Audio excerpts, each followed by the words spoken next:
To begin this episode of Discover the Word, pull your chair up to the table with Mart DeHaan, Elisa Morgan, Daniel Ryan Day, and Rasul Berry, as Daniel introduces us to the topic of our conversations for the next couple editions of the podcast about the fiery furnace. We're going to look at how the story of fiery furnaces in the Bible tells the story of the Bible, which most of the time we hear the language of fiery furnace, what story do we think of? Shadrach, Meshach, and Abednego in the fiery furnace. Yeah. Yep, so that's the one that most often comes to mind. But there's actually a bunch of references to furnace in the Bible. But just a heads up, these conversations are going to be pretty tough and probably uncomfortable at times. Might leave us a little sick to our stomach. But I think it's a theme that shows up in the Bible, so I think it's a theme that's worth pursuing. Should be a couple of interesting episodes, to say the least.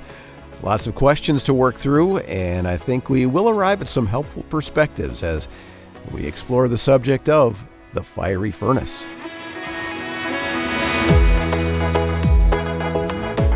And welcome to Discover the Word Bible Engagement from Our Daily Bread Ministries. Discover the Word is a small group Bible study where we invite you to explore with us topics and passages that inform the way we read the Scriptures, challenge us as we live our lives as followers of Christ, and point us to discover Jesus, the living Word of God, in the big story the Bible, the written Word of God, is telling. And as Daniel said, this series of conversations about the fiery furnace will be addressing some things that we will have questions about, but I think it will also help us to process those questions in a way that will be helpful. So let's get started and listen as Daniel invites Mart and Elisa and Rasul to explore with him the recurring idea of furnace, a fiery furnace in Scripture. And right out of the gate, Daniel asks them about passages that trouble them when they read the Bible. So I thought it would be fun to have a series where we're just all really uncomfortable for most of it because we talk about all the stories in the Bible that we really struggle with. Okay, maybe not all of them, but at least some of them. Okay, you're really weird, Daniel. Yeah, you're really weird. Even just saying that phrase, those stories we struggle with in the Bible, what are some of those stories that come to mind where you're like, man, I wish that was not there? Yeah, one of the darkest moments for me is in Jeremiah, where you see the siege of Jerusalem by Babylon, and there's this scene of mothers arguing because one sacrificed her child to be eaten, because they were starving and the other one didn't, and it was just like, this is so appalling and tragic. I wish this wasn't there. And for me, I go back to those last chapters of Deuteronomy where the Lord predicts not only the wonderful blessings that will come upon his people if they trust him, but the kinds of things that will happen to them if they don't trust him, if they go their own way. And that goes, Rasul, into the kinds of things you're describing that happen to Jerusalem eventually.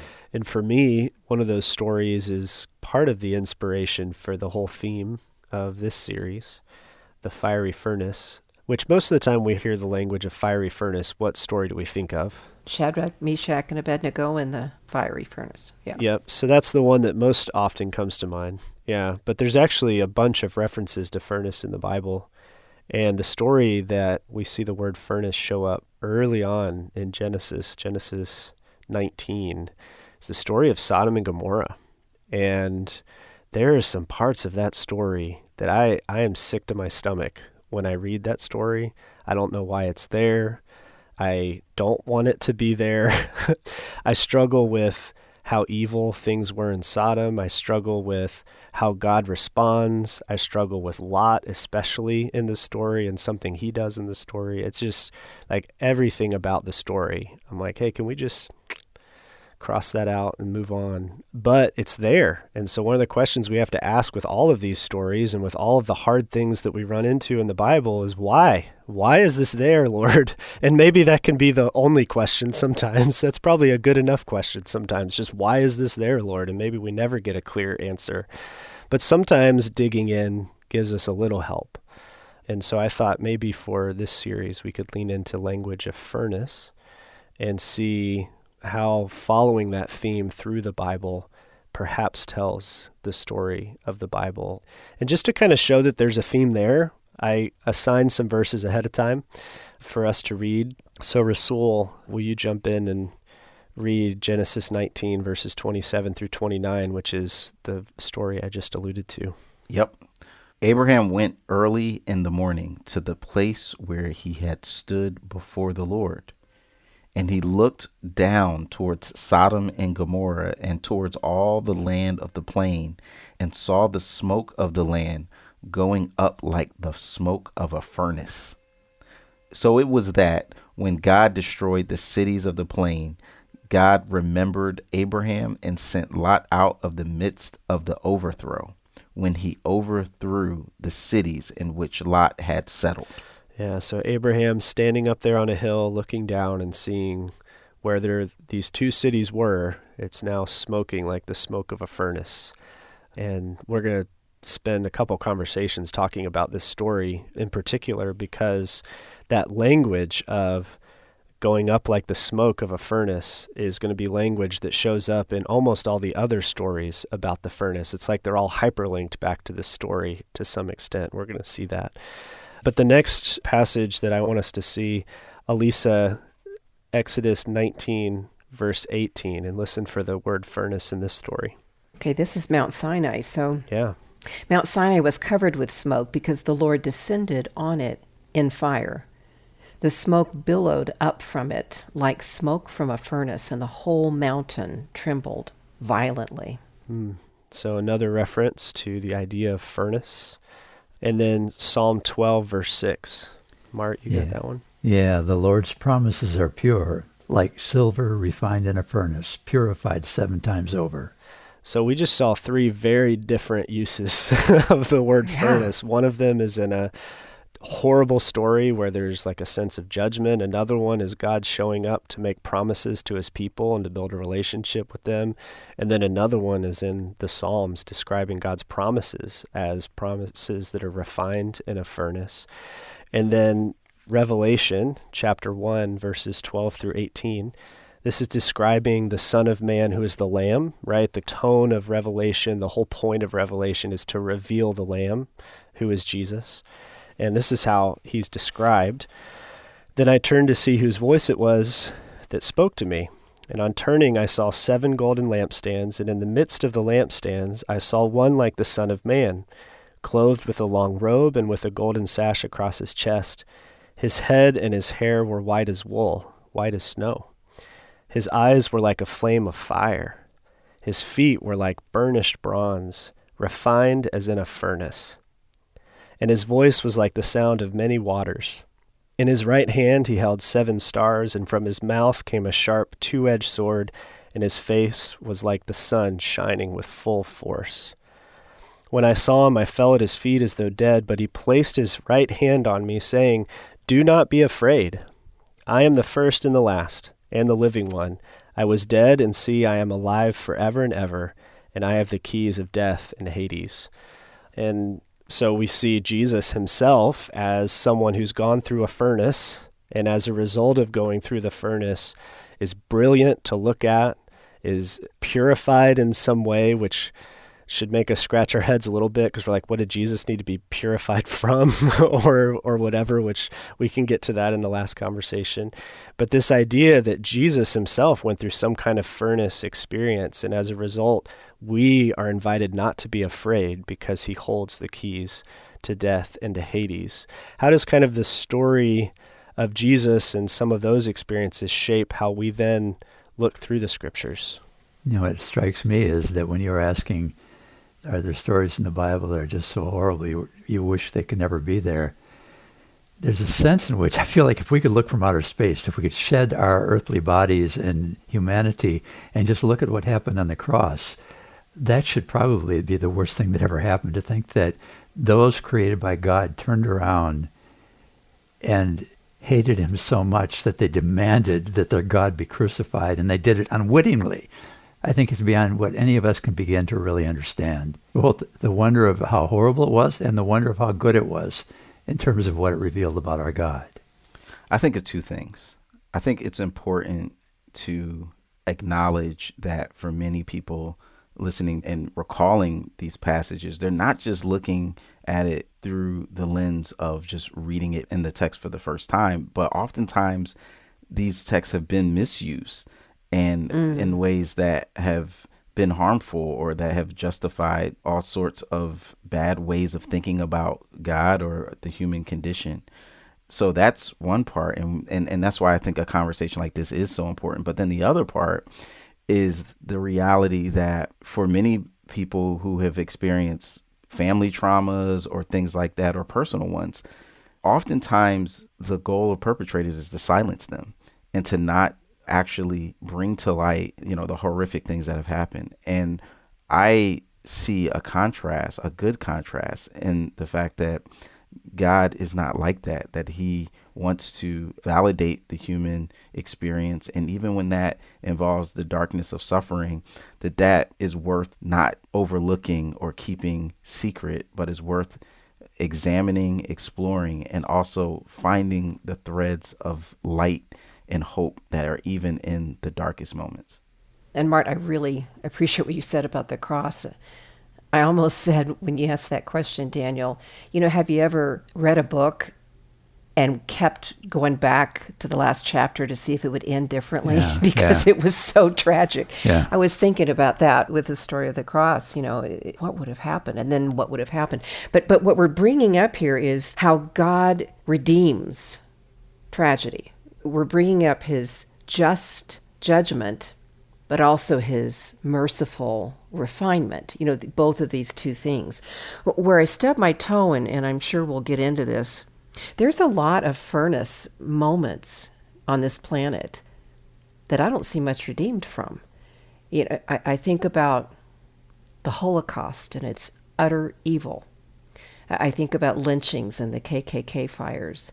And these things just leave my jaw slack. But that's what's bubbling up inside of me. Yeah, and it's what Rasul says. It needs to be brought to light. But all of our dark moments, our national history, the terrible kinds of stuff, the kinds of things that we did to our own humanity, it's horrific, but it needs to be brought to light. And even today, we see the struggle over that. People don't want it being brought to light. Mm-hmm. Yeah. And I think we're going to see a difference as we track this theme between what happens when humans try to wield fire in furnaces and when God wields fire in furnaces. And I think what we'll find, at least what's jumped out to me as I kind of prepared to lead this, was that when humans wield fire in furnaces, it's all about them. It's usually tied to destroying anybody that would stand against them. And what ultimately ends up happening is it's wielded out of anger, and it destroys what is good and leaves what is evil. That's what happens when humans wield fire in furnaces. And there's this contrast in the Bible to when God wields fire in furnaces, what's destroyed is the evil. The evil is what is destroyed. And ultimately, all that's left is good when God's done wielding the fire. And we're not going to talk about hell directly in this series because that would deserve its own time and its own series. We're going to focus in on language of fiery furnace and just track together how the theme of fiery furnace in the Bible tells the story of the Bible. But I do want to encourage us as we go through, remember Jesus changes the way that we see these stories, but let's not go there too quickly. As we go into the story of Sodom and Gomorrah first, as we visit the Israelites coming out of Egypt, as we visit some of these other stories, let's just be in that context with that story, but just know that we have a different perspective and some hope that we get to hold on to. So you guys ready? You want to try this? See what happens? Let's do it. All right. Oh, here we go. And so I think that's kind of setting us up for where we'll be going in these 2 episodes of the Discover the Word podcast. I think we do see a theme there. And so Daniel and Elisa and Rasul and Mart are going to be tracking the theme of fiery furnaces through the Bible. I'm sure you have a lot of questions. We do too. Because as they noted, a lot of our questions about judgment and what God is really like are connected to this.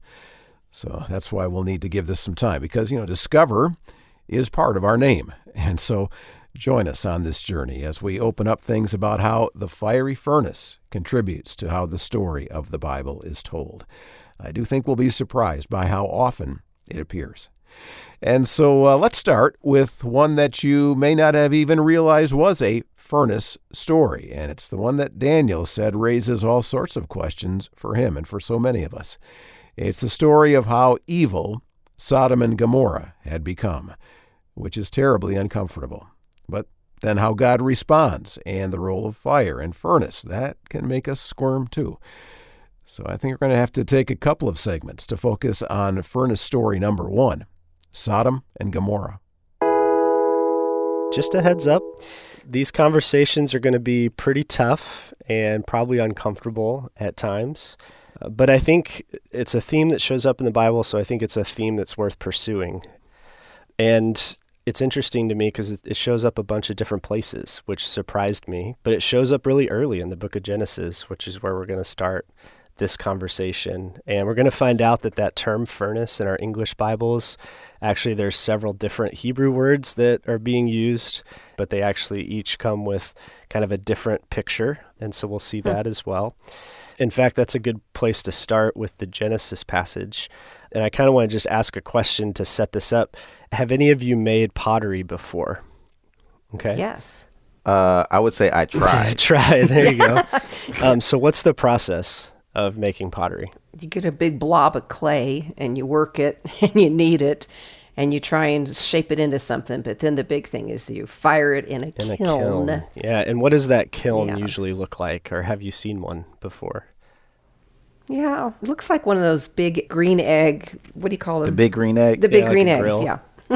Yeah. Or like a deep freeze sometimes, or a stand-up smoker. But in, of course, the ancient Near East, which is where Genesis takes place, the context there, they didn't have electricity yet. In fact, the kiln was kind of an open-shaped pit, and it'd be full of fire, and so it'd be like smoking, and then they would put clay into this pit and then let it sit for long enough so that it would become hard. And the word for that type of kiln is a kibshan. And so I want us to read this passage, Genesis 19, verses 27 through 29, and I added that word in there so that we could hear it. Maybe, Mart, you could read that for us. Okay, I got it here. Abraham got up early that morning and hurried out to the place where he had stood in the Lord's presence. And he looked out across the plain toward Sodom and Gomorrah and watched as columns of smoke rose from the cities like smoke from a furnace. But God had listened to Abraham's request and kept Lot safe, removing him from the disaster that engulfed the cities of the plain. Yeah, so the word furnace there is that word kiln, so this open-shaped burning area where you would put pottery in to take what has been shaped, clay that's been shaped, and then becomes something that can be used. Now, it's not literally a kiln that Abraham's seeing. This is a metaphor. Exactly. Correct? Yeah. And we need to probably rewind and do some working into this context of this story because we're picking up not just in the middle of the story. This is almost at the end of a story. And so it might be worth rewinding a little bit. So Abraham goes to the place where he met God before. So that means there's a whole context there. Where did he meet God before in this section of a story? So Genesis 18. In 18:1, it says, the Lord appeared to Abraham by the oaks of Mamre as he sat at the entrance of his tent in the heat of the day. Yeah, and we talked about in our series on the trees about how collections of trees are often in the ancient Near East places that gods would show up. They were places that would be thought of as kind of outdoor temple areas where you could meet God. And so God shows up in their context in the way that they would expect God to show up and meets Abraham there, which is really cool. And then they have this interaction. And what is the first interaction kind of in a quick summary? Well, this is the section where God promises a child to Abraham and Sarah, and it seems preposterous to Sarah because they're old and they've tried and they've waited, and she laughs. So that's the first conversation, and then we have a second conversation between God and Abraham, and that's in verses 16 through 21. So maybe, Elisa, you could read Genesis 18:16-21. When the men got up to leave, they looked down towards Sodom, and Abraham walked along with them to see them on their way. And the Lord said, "Shall I hide from Abraham what I'm about to do?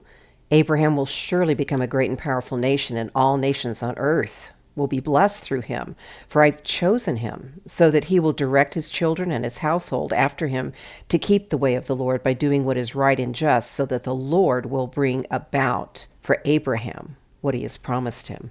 And then the Lord said, "The outcry against Sodom and Gomorrah is so great, and their sins so grievous, that I will go down and see if what they have done is as bad as the outcry that has reached me.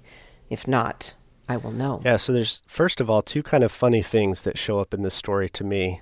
Is the conversation between God and Abraham first.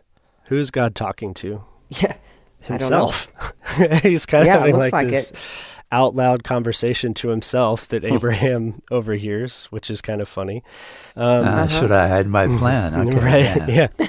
And then he says, I need to go down and figure out if what I've heard is true. Does that feel weird to you at all, thinking about who God is? Why would that be weird to us? Yeah, because he's supposed to know everything. So what's kind of the reason that God is having this conversation out loud where Abraham can hear it? What is God's expectation of who Abraham will become? Well, he's going to become the father of all nations. That's what we know him as. But this is a context. It's where God is naming that. But it's set within this parentheses of horribleness. Yeah. And I almost wonder if part of what's happening is God's having this out loud conversation that he wants Abraham to hear, because Abraham and his descendants will eventually be in a place of power. Right now they're not, right? Right now they're on the outside of this city, but eventually they'll be a great nation. And because of that, there's responsibilities and expectations that God has, especially for Abraham and his descendants, about the type of people they should be and what that should look like in the world. And so I wonder if maybe that's part of what's happening at this part. So you're seeing the real contrast. Yeah. And then there's also a phrase here that I think is really important for us to pull out, and that's the phrase, the great outcry that God hears, because that's a phrase that shows up throughout the Bible. In fact, could somebody read Genesis chapter 4, verse 10 for me? Genesis 4:10. And the Lord said, "What have you done? Listen, your brother's blood is crying out to me from the ground." Yeah, so what story is that? That's after Cain slays his brother Abel. Yeah. Goes way back to the beginning, doesn't it? Yep, so there's this great outcry of Abel's blood because of the injustice done to him that God hears and notices and knows what happened. And as a result, God is responding to that outcry. And then throughout the whole Bible, that term great outcry shows up. What else does it refer to throughout the Bible?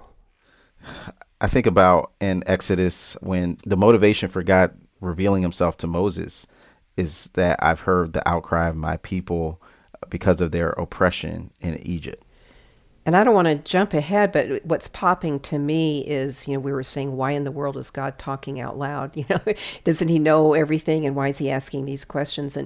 And yet it really emphasizes his listening to the outcry. Exactly. That his character is a listening character. Yeah. And so throughout the scriptures, that phrase, great outcry, shows up. And typically it comes in a context where God hears it.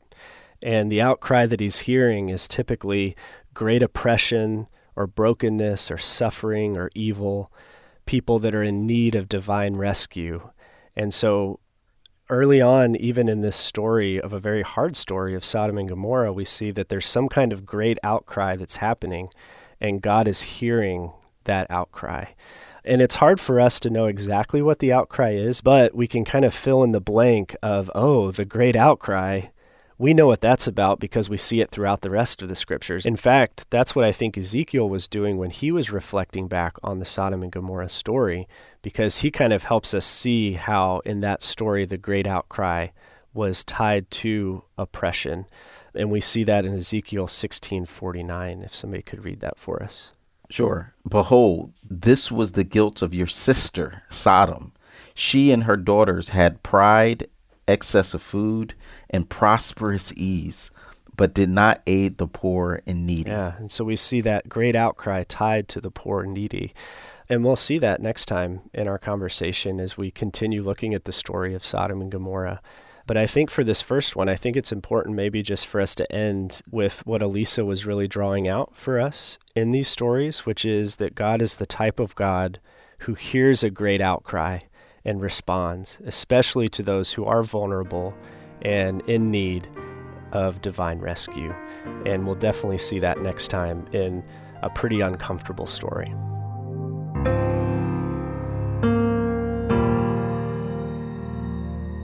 Yeah, uncomfortable to say the least. There's some real horrific stuff ahead of us, and so we will pick up right there in just a moment. We'll talk about how the fiery furnace is part of how the story of the Bible is told, and as we've seen, it's part of this account of Sodom and Gomorrah. So what do we make of this story, and how do we resolve all the questions that we have? Well, more on what the kibshan, the kiln, this kind of fiery furnace adds to this story and adds to our understanding of the Bible is what we will discover after we take a quick time out. Now, Discover the Word is part of Our Daily Bread Ministries, and we're trying to fuel a Bible engagement movement around the world. We have offices in 39 countries. Our materials are in 150 different languages. And right now, I want to remind you that the new and updated Our Daily Bread app for mobile devices will help you to engage with the Bible anytime and anywhere. You can even schedule notifications to get daily reminders so you don't forget.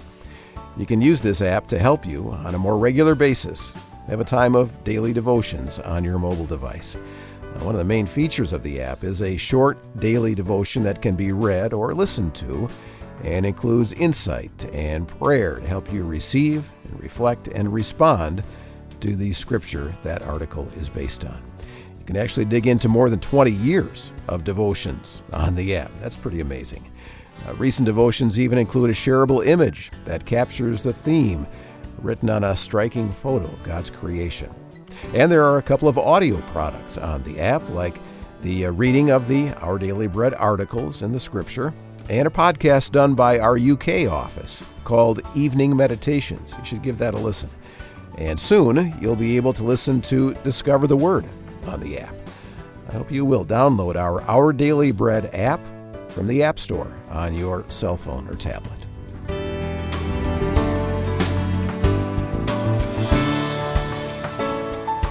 And so now, back to Sodom and Gomorrah and the foundation it lays for how we see the fiery furnace in the story of the Bible.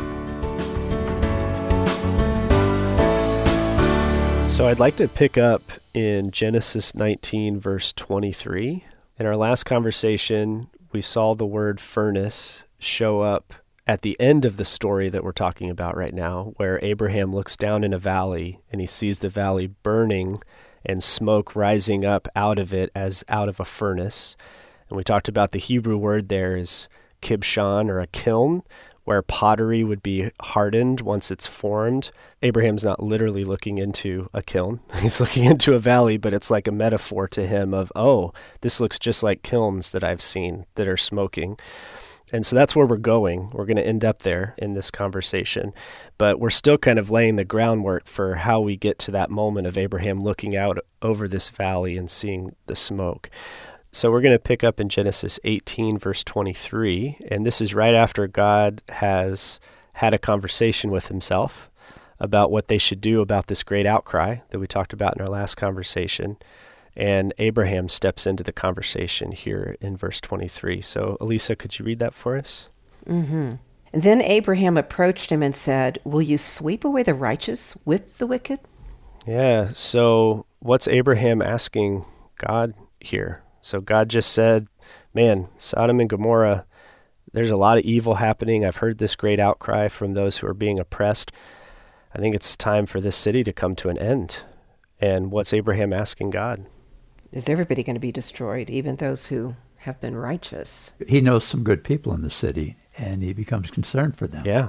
It's a question we all ask in moments of natural disasters. Such disasters have no filter for who's good, who's bad. It doesn't seem to make any sense. And to me, I actually feel like it's asking, the heart of the question is, are you just? Are you fair? Yeah. It's like he's almost testing God or asking God, what kind of God are you? Are you actually a just God or not? Which is kind of ironic because the whole nature of why he's executing this judgment is because of his righteousness. Yeah. So this question really gets at the heart of the whole situation and God's character. Yeah. Well, and I think just to take that even further, that's where so many of us live, isn't it? Absolutely. We see disaster all around us. I mean, you turn on the news and your heart just breaks. And we who, even though we love God and we feel like we know him, we cry out, our great outcry. Do you see this? Do you get this? And isn't it true that, we can hear about people living in far-off places where terrible things happen, but when we know somebody personally, I think that's when we really struggle with things. I mean, or we visited to that spot. Or we had a meal in that place. We had a layover. Yeah. We've either got friends or we've got family. And in this case, we know that Abraham's got family in the community. Yeah. And what does it say about God that he's the type of God that welcomes this type of interaction, right? Like he doesn't get angry at Abraham for asking this question. It's a question that's very similar to like lament psalms, right? Why, God? Are you going to allow this to happen forever? Yeah, I think even the invitation, kind of peeking behind the curtain in our previous conversation, we brought up just a little bit of how unique and odd it's felt that God is having this conversation with God in Abraham's presence. Like, should I hide from him what I'm doing? No, he's going to. And it's like, well, what is that all about? And then to go back to Genesis 4 and see the same thing is happening, in Genesis 3 and 4, when God asked the question, where are you? Where is your brother? Like, these questions are invitations for us to have this sense of a wrestling and a dialogue with God. So now Abraham feels the same type of, opportunity or freedom to ask God some questions too. Mm-hmm. God isn't afraid of our questions, are hard questions. In fact, he welcomes them and even sets Abraham up to have this dialogue. Yeah, and he actually helps Abraham by appearing in some form in a human body, right? Right. It's not thundering this voice out of the sky. Mm-hmm. There's actually a person in front of him, and there's a lot of mystery around that. But that would make it easier too for Abraham to push back. Yep, and the dialogue that they have is Abraham goes through a series of numbers. Well, what if there are 50, 45, 40, 30, 20, 10 righteous people in there, which is interesting because Abraham's actually the one that stops at 10. Because I think for me, every time I read this story, I think to myself, yeah, but what if there's one righteous person in there? Exactly. What would happen? And every time that Abraham's like, well, what if there are 10 righteous people in there? God's response every single time is, of course I won't destroy it if there's those people there.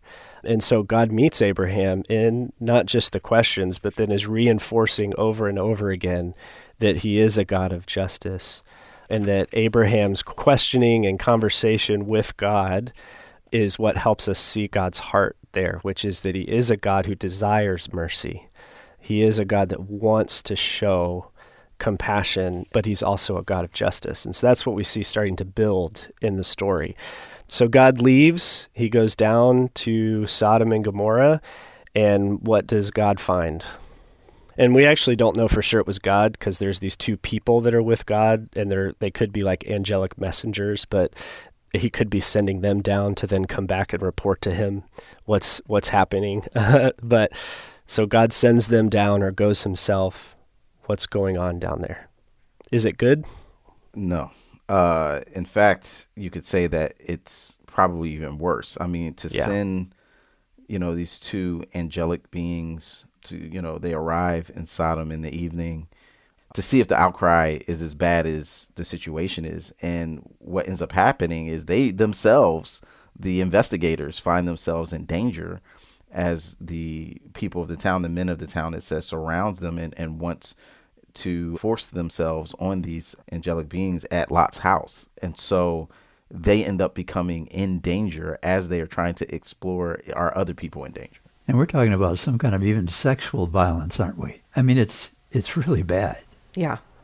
It's very disturbing, and this is the part where, Daniel predicted we might not feel so good reading this passage, this story. It's very corrupt. It's probably in my top 5 of stories that I hate in the Bible, if we're allowed to say that, because of just how evil things are happening. In fact, when I was preparing for this, the Bible Project podcast describes this as by far the lowest point in the Genesis story. And we've seen a lot of bad things already. And this is just the lowest point so far. And of course, we're going to see a lot of other really low points throughout the story of the Bible as well.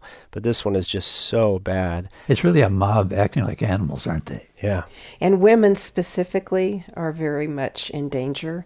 Single, young, unmarried women who have no protection in this patriarchal society, but everybody's at risk. Everybody is. And we even see that with Lot's daughters that we're not going to really unpack in this conversation, but there's a very evil vulnerability that they experience that shows that even Lot's moral compass at this point is completely out of whack. And so God's like, man, if things are this bad, I have to do something about it. And so if somebody could read Genesis 19, verses 15 through 16 for us. With the coming of dawn, the angels urged Lot, saying, "Hurry, take your wife and your 2 daughters who are here, or you will be swept away when the city is punished." When he hesitated, the men grasped his hands and the hands of his wife and of his 2 daughters and led them safely out of the city, for the Lord was merciful to them. Does anything jump out to you about that interaction? I think taken by itself, it can just feel kind of random. How is it that Lot is being rescued, but he seems to be just as enmeshed in the culture of depravity in Sodom as everyone else? But in the broader context of that, you kind of helped us see of this conversation that God has with Abraham in the previous chapter, you start to realize how much of a picture of darkness God is intentionally, making, and especially the influence of our surroundings and how our surroundings can corrupt us. And I think that all of those things are intentionally creating a complicated picture that at the end of the day is like God needs to rescue Lot and his family from their own insensitivity. They've been desensitized to the culture around them, and how easy it is for us to become desensitized to the depravity around us. Yeah. What really pops to me is he hesitated. Right. Lot hesitates. The angels have his hands, and he hesitates. And, I can, in my life, touch the moments when God's got me by the hand and I hesitate. Yeah. Because I like what I'm doing, that kind of a thing. Well, we become entangled. We kind of lose direction ourselves and don't realize how much we've become a part of the problem, how caught we are. Yep. And so we have this little glimpse of mercy here as God leads them out of the city. They go to this little city or town called Zoar, which it sounds early on in the story like that's supposed to be destroyed too. But Lot's like, hey, can we go there? And they're like, okay, that's fine. So then that city actually gets rescued as a part of Lot being rescued. And so there's these 2 little glimpses of mercy. But then what ultimately happens in this valley with Sodom and Gomorrah? Verse 24, then the Lord rained on Sodom and Gomorrah sulfur and fire from the Lord out of heaven. And it says overthrew those cities, which I think is interesting because it doesn't just sound like destruction, but the overthrowing sounds like it's still being captured as these cities were in direct opposition to the authority and sovereignty of God. And so this judgment is also a response to rebellion against treating his creation in such an abhorrent way.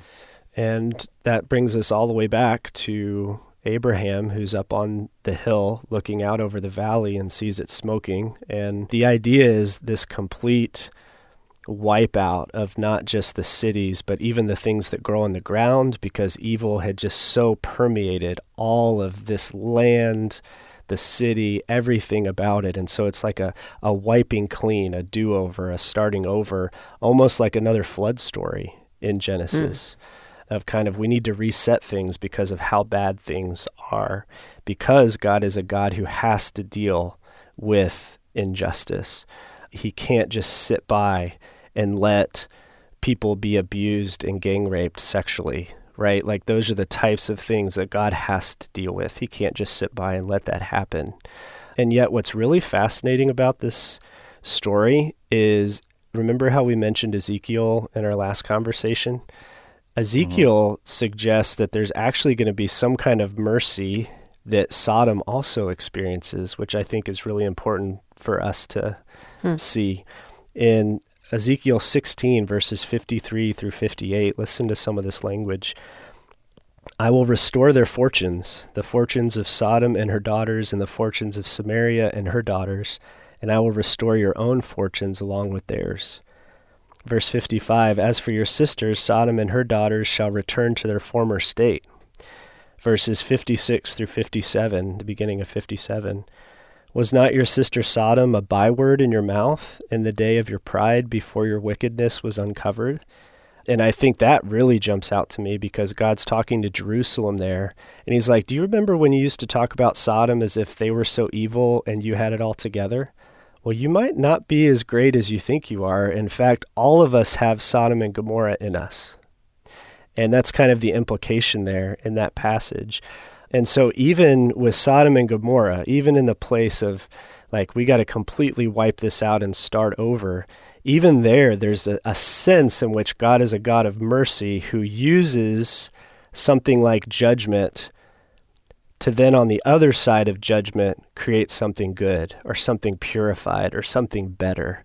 And I think as we continue to walk through the story of the fiery furnace, as Abraham's looking out on this valley and seeing smoke rising up, I think what we're going to find is that when God wields fire, on the other side of that fire comes something that's purified and better than it was before. And that's kind of the theme that we'll track through the rest of our series together. Sodom and Gomorrah, our first story. That is a foundational piece of our study called The Fiery Furnace. And I think that'll set us up for the rest of the conversations we'll be having and the rest of the examples of where the idea of a furnace appears. And one of the keys will be who is wielding the fire in the furnace. Is it humans or is it God? That'll make a big difference. And so now let's move on from the story of Sodom and Gomorrah to probably the central story in the Old Testament, the Exodus. So much we learn about God, so much we learn about people and Israel's response to God. So where does the fiery furnace show up in the story of the Exodus? Let's find out. So in our conversations about Sodom and Gomorrah, we learned a word that was translated furnace there. It's a word that means what? Well, it's like a kiln. Yep. And in the ancient Near East, it would have been kind of like a pit-shaped thing in the ground filled with fire. And you would shape clay, and then you would put it there, and then it would harden over time. And you would end up with something that you could use as a result of it sitting in this kiln. And so we're going to look at a few other places where that word is used. 2 spots in Exodus, chapter 9, verse 8 and 9, verse 10. And then another spot later in Exodus, chapter 19, verse 18. So let's just start with Exodus 9. Where are we in the Exodus story at this point? What's going on? What's the context? What's happening to Israel? Kind of describe what the context is here for us. Moses and Aaron are begging for God's people to be set free, and there's great resistance, and therefore time for plagues. Mm-hmm. And that's a good place to start, right? Because there was a great outcry. Who was the great outcry from? From the Hebrews. Yep. Yeah, there were slaves in Egypt. Yeah. And God hears that outcry, and as a result, he comes down to rescue them, and then kind of does a bait and switch with Moses, and it's like, but actually you're going to go. So I've come down to rescue them. Now you go do these things. So Moses ends up in Egypt, and there's this battle of the gods. Let's pick up Exodus chapter 9, verses 8 and 9. Okay, I got it. Then the Lord said to Moses and Aaron, take handfuls of soot from the kiln and let Moses throw it in the air in the sight of Pharaoh It shall become fine dust all over the land of Egypt, and shall cause festering boils on humans and animals throughout the whole land of Egypt. Yeah, so not a real pleasant story to settle in on as we started this whole series talking about the stories in the Bible we wish weren't there. The plagues are another really hard section of stories, and this is one of the plagues, and it's kind of a battle of the gods. The idea here is you have a dominant, powerful culture, Egypt, with their leader being the son of God, Ra, at least as the way he told his people that he was, and represented the gods of Egypt. And we have then the God of Israel, who Israel has kind of lost sight of. They don't really know well anymore. It's been like 400 years, right? Yeah. And Moses is reintroducing them to their God.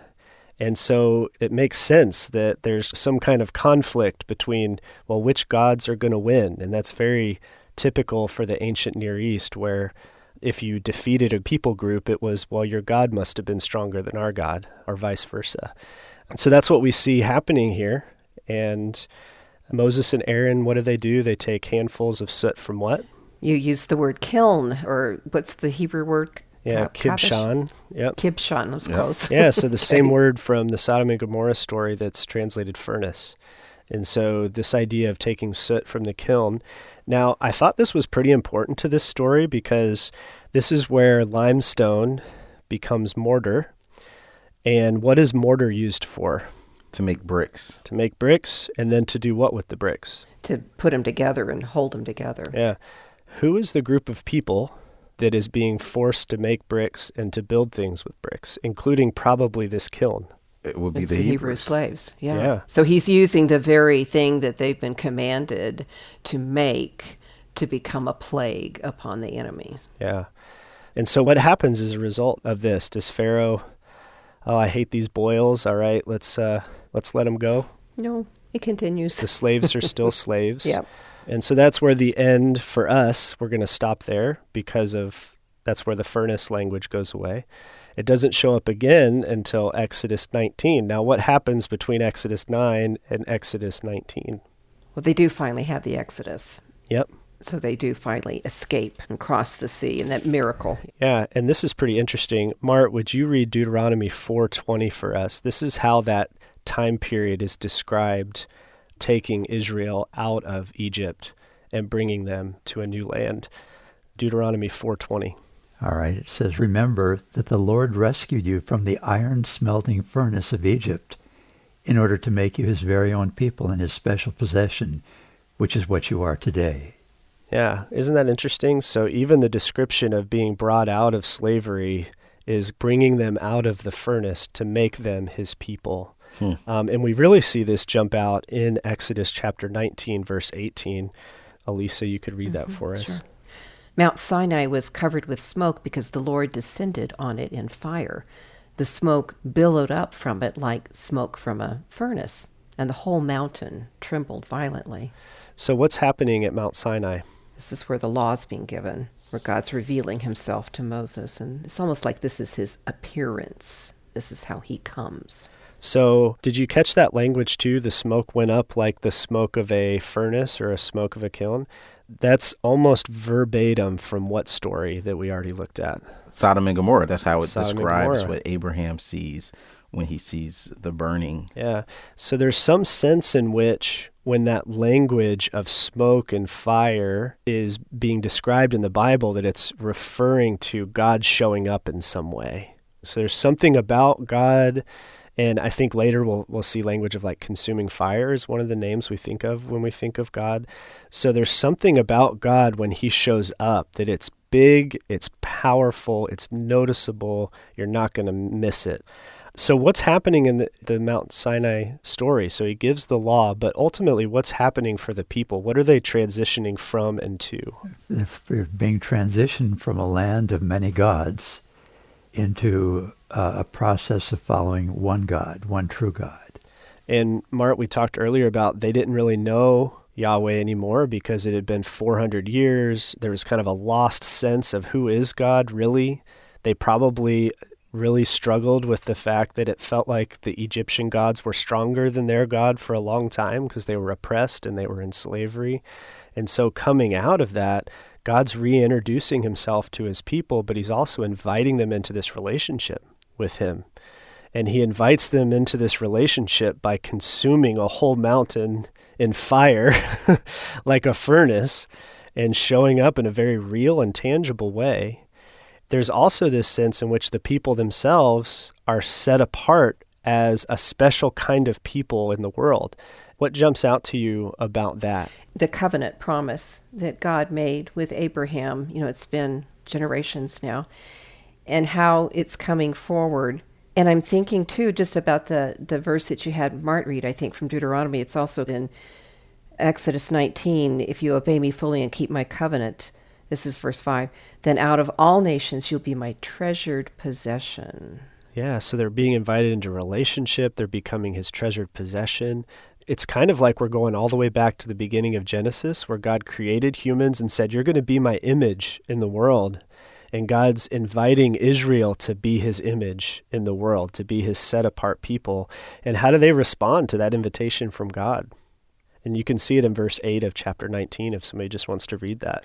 Okay, the people all responded together, we'll do everything the Lord has said. Yeah, so they're excited, right? This sounds great to them. God has rescued them from Egypt. He's brought them out of the furnace. He then shows up as a furnace, and then he invites them to be his treasured possession, to be his people, and to represent him in the world. And they're enthusiastic and excited about that. And picking up right before verse 10 of chapter 19 of Exodus, when Moses had told the words of the people to the Lord said to Moses, go to the people and consecrate them today and tomorrow. Have them wash their clothes and prepare for the third day, because on the third day the Lord will come down upon Mount Sinai in the sight of all the people. And so there is this sense in which these people have been invited into the relationship. They've responded and said, yes, this is what we want. So now they're going through the process of being purified, set apart, a holy people to then represent God in the world. And so as we'll see throughout the story of the Bible, the furnace language often comes with purification or being set apart as God's people. Just like God came down because of a great outcry in the Sodom and Gomorrah story, in Exodus we see God came down because he heard the great outcry of his people, and he rescued them, and then he brought them out into the wilderness and showed up in a way that looked like a furnace of fire, and invited them into relationship, and then set them apart to be his treasured people. And so let's keep tracking the story of the furnace in the Bible and see what comes next.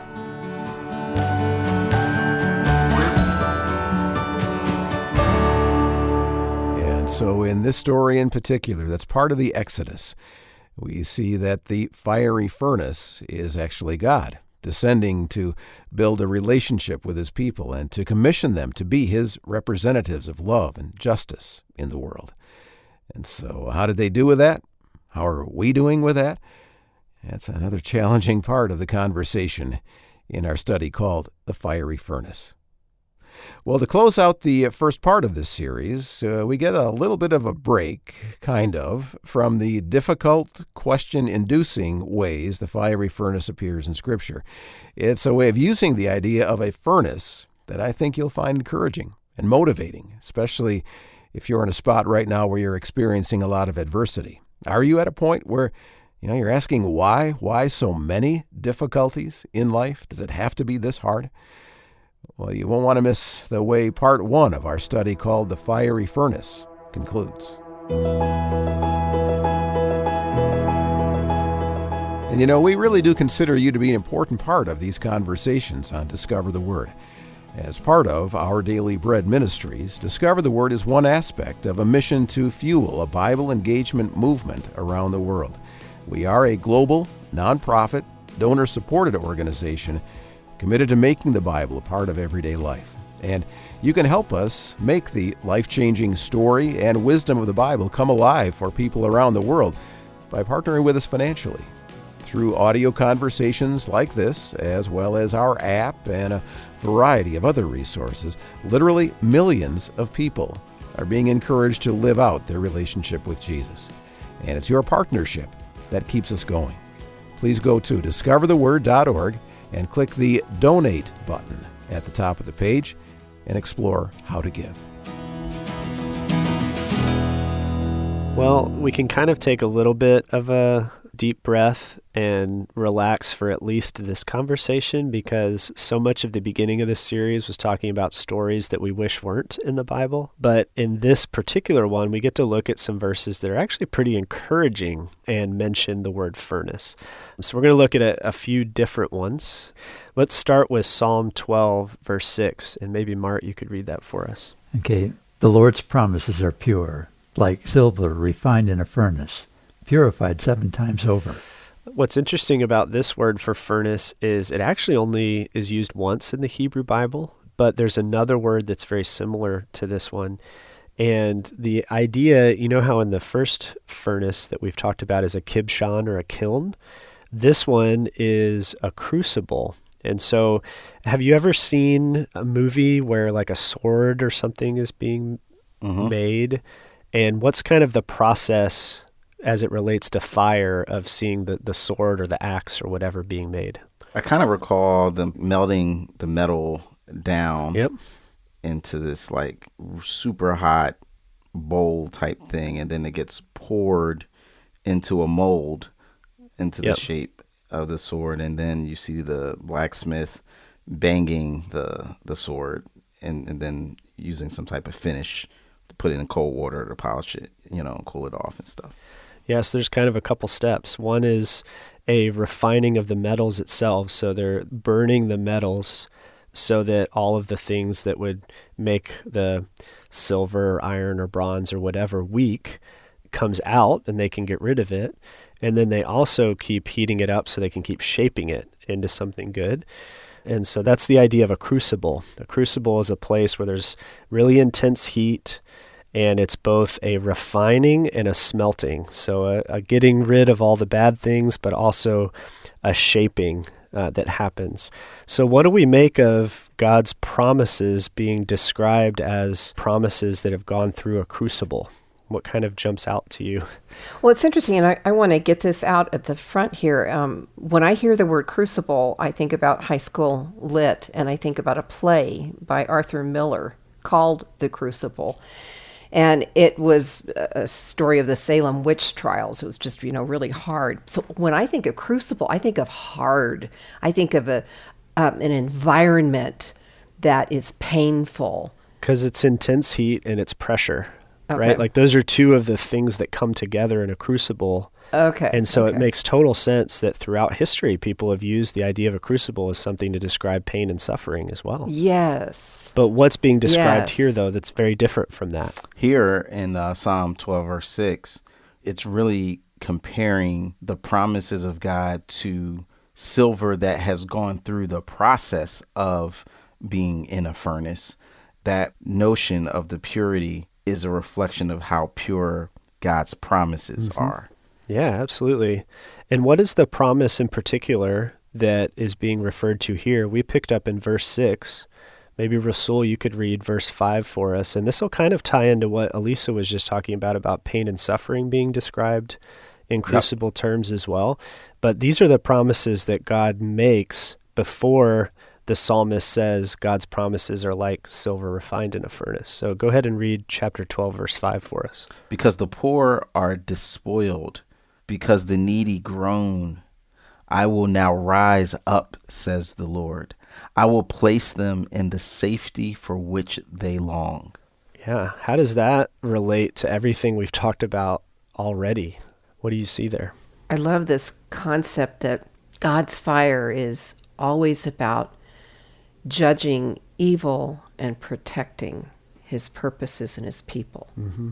And I see that right there in 5 and 6. Yeah, and in 7, it goes on, it really reinforces it. Yeah, you, Lord, will keep the needy safe and will protect us forever from the wicked who strut about when what is vile is honored by the human race. Oof. Yeah. And so God shows up and makes this really big promise, and it's a promise that has been refined to perfection. You can really trust this promise because it's like silver that's been refined 7 times. And so what a beautiful promise that we see there. I also had to look up despoiled because I didn't know what that meant. But it says to steal or violently remove valuable or attractive possessions from, to plunder.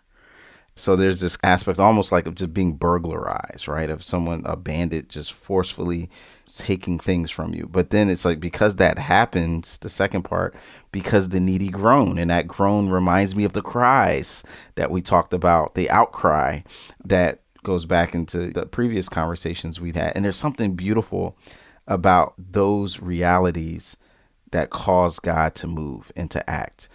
There is a promise here that you will get back more than what was taken from you. Maybe not necessarily in this life, but it will happen. And my promises are as pure and beautiful as the silver that may have been taken from you.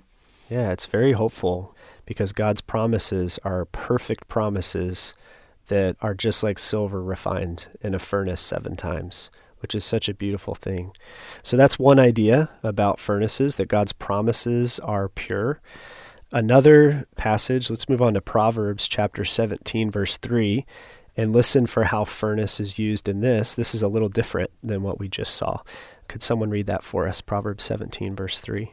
Fire tests the purity of silver and gold, but the Lord tests the heart. Yeah. In the Hebrew, there's 2 ideas here. The crucible for silver, the furnace for gold. The Lord tests the heart. It's the same word for forge or smelting pot. It's the same word that we saw in Deuteronomy 4, verse 20, when God described the fact that he rescued Israel and took them through the iron smelter or through the iron forge or through the iron furnace. And so we see this idea of God using the adversity that they experienced as a part of him creating them into his own people, his treasured possession. And so what does the furnace do here as it's used in this passage? Well, it tests, and I mean, that's the word. It refines, Yep. It reveals. Yeah. Reveals is a good word, right? We haven't really talked about that as much. And what, in the metaphor here, so the furnace reveals the impurities in the gold and silver. The Lord is just like that furnace, but reveals what? He finds my pride, my envy, my contempt, the lack of consideration that I give to other people. Yeah. So that would be the bad that God would maybe burn out of the heart. But then at the same time, what also would the furnace do? It would strengthen those things that are good in us as well, right? So those places where we're full of love or hope or joy or maybe exemplifying the fruit of the Spirit. So that's one of the beautiful things that a furnace does, is it gets rid of those things that are bad, but it also strengthens those things that are good. And we've talked about that a little bit now, that when humans use furnaces and fire throughout the scriptures, then that usually leads to the destruction of what's good and leaving what's evil, or the strengthening of what's evil. And here we see another example of, but when God uses furnaces and fire, what's destroyed is that which is evil or bad, and what's strengthened and left is that which is good. And that really comes out in our next passage too. I want to take a toe dip into the prophets real quick. Isaiah 48, verse 10. And maybe Rasul, you could read that for us. See, I have refined you, but not like silver.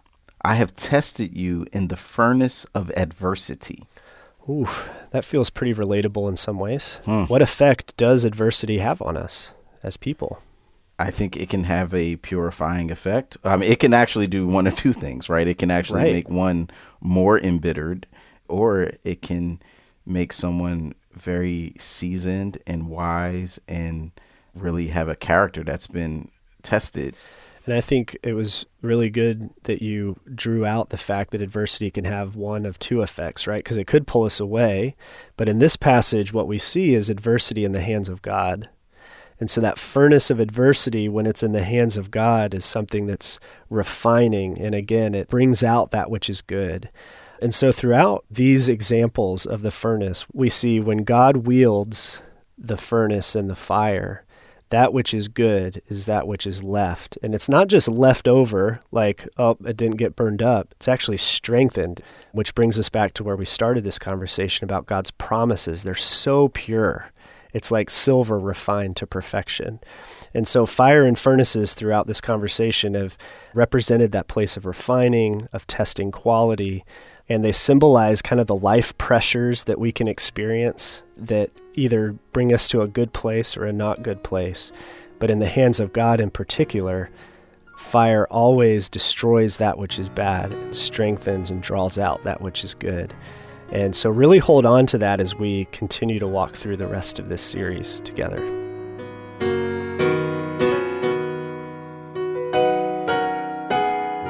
Yeah, I think that was an encouraging way to wrap up this first part of our study called The Fiery Furnace, in which we're exploring how fiery furnaces are elements of key parts of the story of the Bible.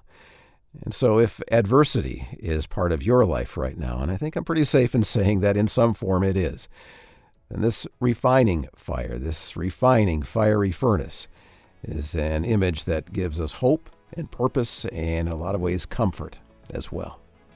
Daniel Ryan Day leading this study with Elisa Morgan, Rasul Berry, and Mart DeHaan about the fiery furnace. And in the next episode, we will finally get to the most famous fiery furnace story in the Bible, Rack, Shack, and Benny, as the old Veggie Tales video used to call them, Shadrach, Meshach, and Abednego. You familiar with that one? It's one of my favorite all-time Bible stories. And of course, a fiery furnace is center stage in that account in the Old Testament book of Daniel. So make sure you make plans to join us next time for that and some other conversations that find the fiery furnace in the New Testament. Discover the Word is a small group Bible study from Our Daily Bread Ministries in Grand Rapids, Michigan, in which we invite you to walk with us through topics and passages that inform the way we read the Scriptures, challenge us as we live our lives as followers of Christ, and always point us to discover Jesus in the pages of the Bible.